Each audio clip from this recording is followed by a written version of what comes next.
Hey everyone, Kylie here, and welcome to my setup video for 2024. I decided to make an entirely separate video for this as I'm going to outline my plans for bullet journaling in 2024, as well as finishing the goals, intentions, and spread of quotes for the year. So I've spent a bit of time trying to work out how I want to approach my bullet journaling this year or next year. What I want it to be, apart from being my journal, of course.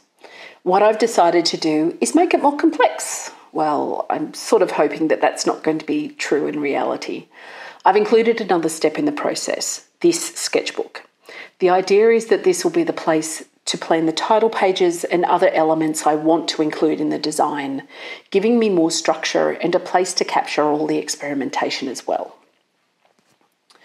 Now, I did think about not sharing this page, but then I do know that my brain works really well with public accountability, so this is the plan for the year.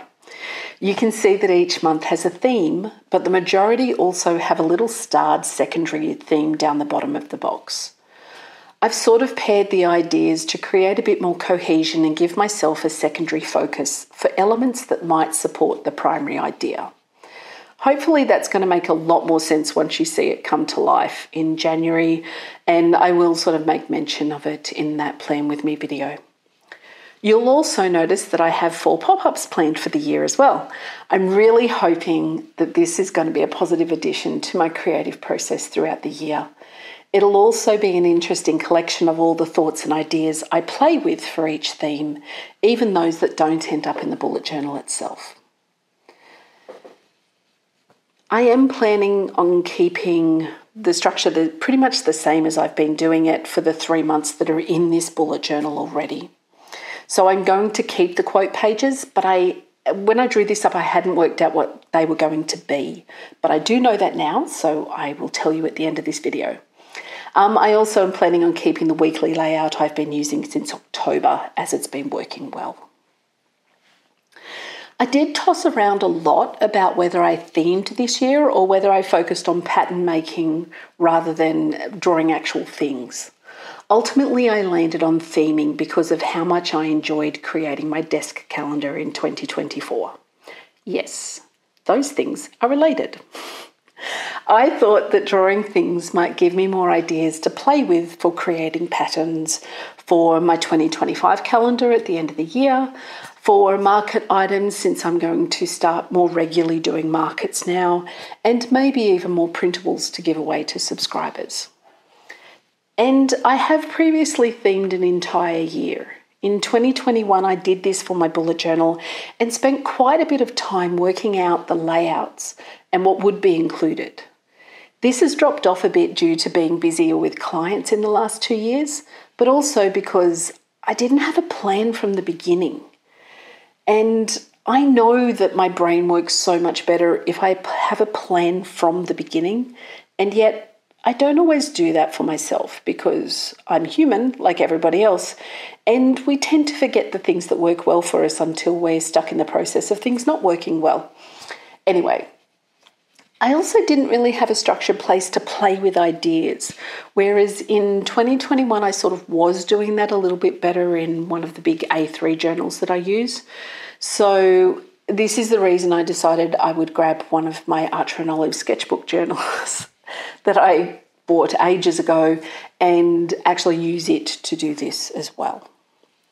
So I'm hoping that this new sketchbook, the structure I'm putting in place, the system that I'm putting around it, all leads to a bit more success and me feeling a little bit less time compressed about getting my bullet journal out at certain times. Anyway, this is how I'm planning on using it. For January, it's about capturing different capturing different leaf patterns and ways to draw like pot plants, ways to draw ferns, different sort of potted flowers that I might possibly draw. What patterns, what shapes are pots, hanging plants, all of those things that might match the theme. I'm not entirely sure yet whether I'm actually going to capture the drawing in this sketchbook to share with you or if I'm just going to include photos of the ideas to share in the monthly Plan With Me video. It's probably going to be the latter, but I might still capture the experimentation drawings to share on Instagram. We'll see how that goes. Anyway, these pages are also a place to capture the colour palette that I might use for the layouts, so I can experiment with the colours beforehand rather than messing them up in the bullet journal itself. As I said, this is an Archer and Olive, so the good thing is the colours will present the same way, given that the paper is the same. But this gives you an idea about how I'm planning on staying on track with the themes. Importantly, this sketchbook will become a solid reference for me to use for other things as well, since I'm likely to include a lot of designs and elements that I don't end up using in the journal, but I will have thought them through and worked out how to draw things and worked out how to draw them in my own style, which is a really big part of the challenge in all of this as well. After that, like after the experimentation pages, which I'm not saying it's only going to be 2 pages, it might end up being more depending on what I'm drawing, but we'll have the page where I plan the title page. So for this one, it's a pop-up, but for other months it won't be. And also for the weekly layouts, because of the layout, I end up with 2 squares on each layout to put drawings into. So how might the elements from the previous page with that sort of secondary focus, how might they come together to create squares of interest is how I sort of think of them. But these are really just simple ideas that can help me pull the final bullet journal together, which I'm hoping removes that feeling of being time compressed to create and to feel inspired about things like I have been for about the last 18 months. So this is something that I'll do throughout the month so that by the time I get to my bullet journal, I've done all the thinking, I've done all the playing, and it's a lot simpler for me to actually create and produce it, which really is the goal. Now, for the 2024 setup. If you were here in October, you know that I started a new journal because I can only fit 9 months comfortably into a journal. When I did that, I left room for my 2024 plan, but of course, I didn't know what that was going to be at the time. So we've got to go back and fill that in. So we have my 3 words. It's something I've done for about the last 12 years. It's about setting intentions for the year to help guide my focus and also my decision making about where I'm going to put my time and energy. Although this year, as I was going through and thinking about it, I really just came up with 1 word, but I'm using it in 3 ways, and it's make. So firstly, you can see my little cog here. It's about making systems. Systems to support my work and to bring a bit more consistency and ease into some of the tasks that I do. It's amazing to me how much I forget the importance of systems. It's something that I've done for a living, and yet I still don't do enough of them. The next is making time, which is about ensuring that I don't take on too much client work at the sake of my creative time, but also making time for the important people in my life. It's way too easy for me to self-isolate working by myself, so I need to make more time to catch up with others and keep those connections. And lastly is making things. Lots of things, all the things.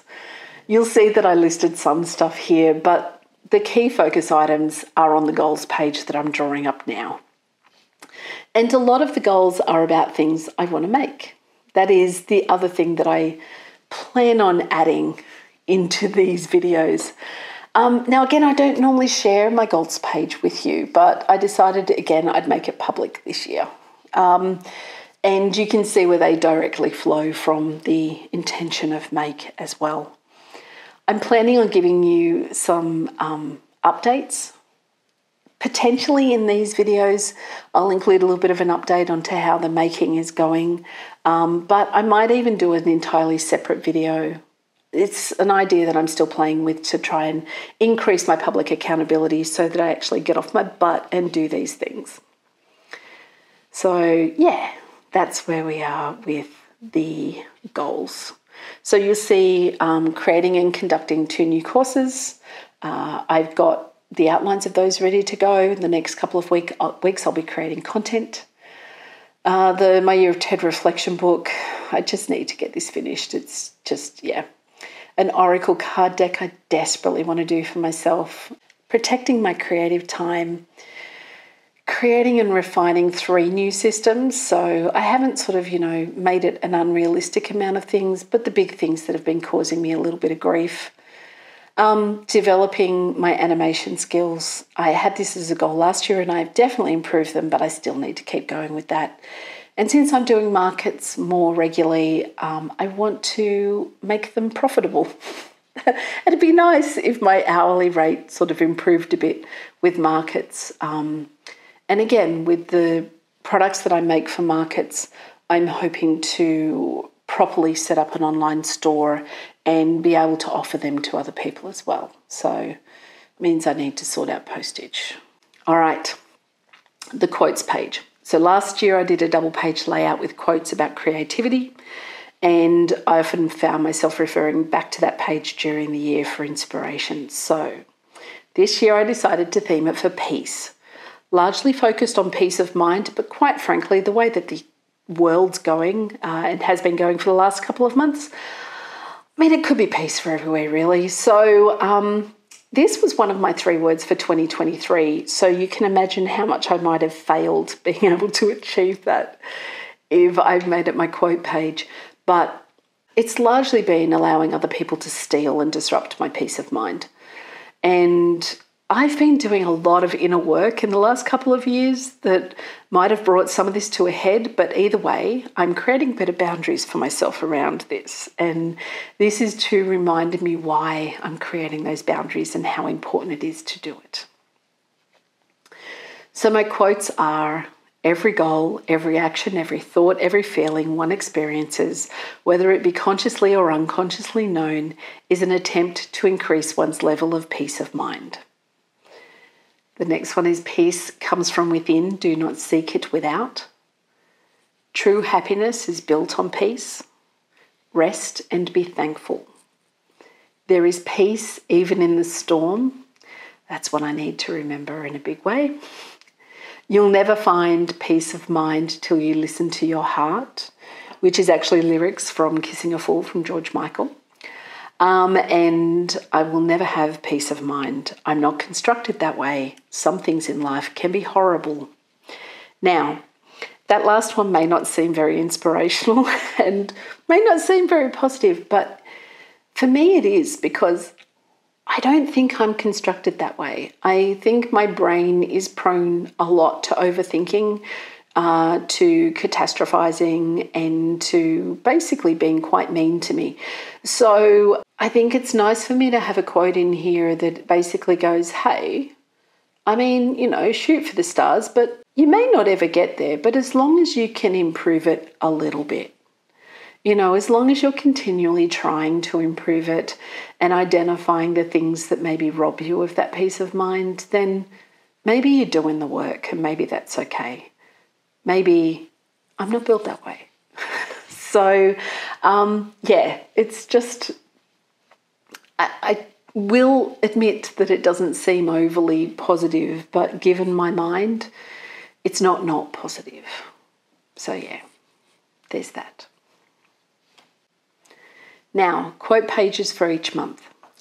I got a copy of the Dictionary of Obscure Sorrows by John Koenig for Christmas. And it's gorgeous. I love it. And as I was reading through it on Boxing Day, it occurred to me that I could use this for my quotes. Although I honestly have no idea how I'm going to limit it down to 12, but anyway. It's gorgeous. He's created new words to explain thoughts, feelings, experiences of being human, and things that don't currently have words in English or often any other language to truly describe them. It's really beautiful, and I cannot wait to get stuck into drawing them up. So you can see that I've chosen for January Klexos, which is the art of dwelling in the past. So this is the other thing that the sketchbook is going to be used for, planning and experimenting with the concept and layout for the quote. So that's going to be in here as well. I'll talk about more about the word and everything when I do the January Plan With Me video. With this, as I was doing it, I was pretty happy with the initial layout, but I just didn't quite like the lettering I chose for Klexos. It just looked a bit heavy. So I've sort of changed it, but you'll see that when you see January. But anyway, thanks for joining me for all of this content and explanation. I hope you enjoy what I create for 2024, and I'll see you in my January video shortly. Bye.